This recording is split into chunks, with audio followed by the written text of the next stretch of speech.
په هیواد کې په اپلاین بڼه د پاسپورتونو د ورکړې لړۍ د بیا ځلې پیلېدو سره د میدان وردګو ولایت اوسیدونکي د یاد ولایت د پاسپورت مدیریت له کړنو خوښ دي. وایي په کم وخت کې کولی شي پاسپورت ترلاسه کړي. پاسپورت شعبه دا دفتر ډیر خلکو سره هغه کوي اصول کوي چې په نوبات باندې خلک ورځي. سلوکونه مخدار ډیر ښه منظم کار ښه په ترتیب په نوبات شکل باندې خپل کار در سره اجرا کیږي. ډیر ښه کار په ترتیب دی.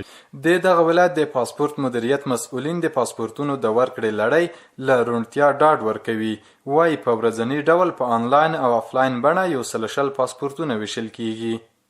اوس الحمدلله موږ ته د ورځې تقریبا 80 نفر د احکام ورکو په افلاین کې او د انلاین جدول هم لرو. څنګه 100 نفر جدول روزانه موږ ته راځي د انلاین طریقه.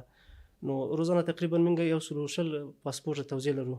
د یادولو ده چې څه موده وړاندې په ټول هیواد کې په افلاین بڼه د پاسپورتونو د ویش لړۍ پیل شوه او هر څوک کولی شي په دغه پروسه کې پاسپورت ترلاسه کړي.